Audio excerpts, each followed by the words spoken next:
ದೇಶದ ಮೇಲೆ ಪುಲ್ವಾಮಾ ಬಳಿಕ ಮತ್ತೊಂದು ಭೀಕರ ದಾಳಿ ನಡೆದಿದೆ. ಅದು ಕಾಶ್ಮೀರಿ ಮುಸಲ್ಮಾನರ ಪರೋಕ್ಷ ಬೆಂಬಲದಿಂದ.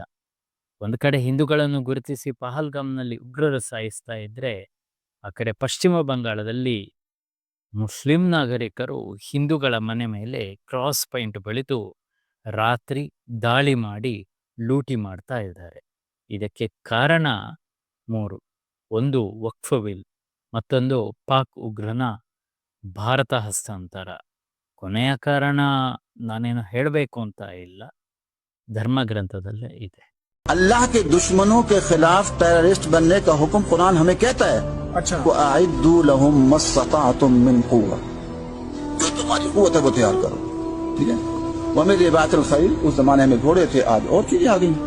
और आगे क्या फरमाया, तुरहिबून बिही अदुव्वल्लाह, जो अल्लाह के दुश्मन है उन्हें क्या करो। ಇಬ್ಬರು ಉಗ್ರರನ್ನು ಸೇನೆ ಹತ್ಯೆ ಮಾಡಿದೆ, ಇನ್ನಿಬ್ಬರ ಹುಡುಕಾಟದಲ್ಲಿ ತೊಡಗಿದೆ.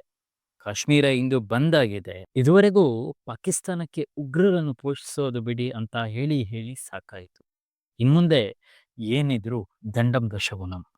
ಪಾಕಿಸ್ತಾನದ ಪ್ರಜೆಗಳಿಗೆ ನಮ್ಮ ನೆಲದಿಂದ ಹೊರಹೋಗುವಂತೆ ತಿಳಿಸುವುದರ ಜೊತೆಗೆ ಪಾಕಿಸ್ತಾನದ 1960ರ ಸಿಂಧು ಒಪ್ಪಂದವನ್ನು ಭಾರತ ಮುರಿದದ್ದು ರಾಜಕೀಯ ನೈಪುಣ್ಯತೆಗೆ ಸಾಕ್ಷಿಯಾಗಿದೆ. ಶಸ್ತ್ರ ಬಳಸದೆ ಯುದ್ಧ ಮಾಡ್ಬೋದು ಅಂತ ಮೋದಿ ಸರ್ಕಾರ ತೋರಿಸಿಕೊಟ್ಟಿದೆ. ಇವತ್ತು ನಿನ್ನೆಗಿಂತ ಜಾಸ್ತಿ ನಡೆದು 10 ಕಿಲೋಮೀಟರ್ ಟಾರ್ಗೆಟ್ ರೀಚ್ ಆದೆ. ಆದರೆ ಟಾರ್ಗೆಟ್ ರೀಚ್ ಆದರೂ ರಾತ್ರಿ ನಿದ್ರೆ ಬರಲಿಲ್ಲ. ಅದಕ್ಕೆ ಕಾರಣ ಅಮಾಯಕ ಹಿಂದೂಗಳ ಮಾರಣ ಹೋಮ. ಕನ್ನಡದ ಬಹುತೇಕ ನಟರು ಘಟನೆಯನ್ನು ಖಂಡಿಸಿದ್ದಾರೆ. ಆದರೆ ಬಾಲಿವುಡ್‌ನ ಖಾನ್ಗಳು ಇನ್ನೂ ಬಾಯಿ ಮುಚ್ಚಿಕೊಂಡು ಕೂತಿದ್ದಾರೆ.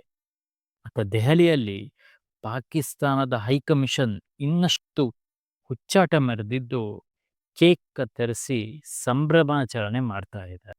ಕಾಲು ಕೆರೆದುಕೊಂಡು ಬಂದ ಪಾಕಿಸ್ತಾನದ ಕಾಲು ಮುರಿದು ಹಾಕಬೇಕು ಅನ್ನೋದು ನನ್ನ ಅಭಿಪ್ರಾಯ. ಫಾಲೋ ಮಾಡಿ, ಸಬ್ಸ್ಕ್ರೈಬ್ ಮಾಡಿ. Thank you.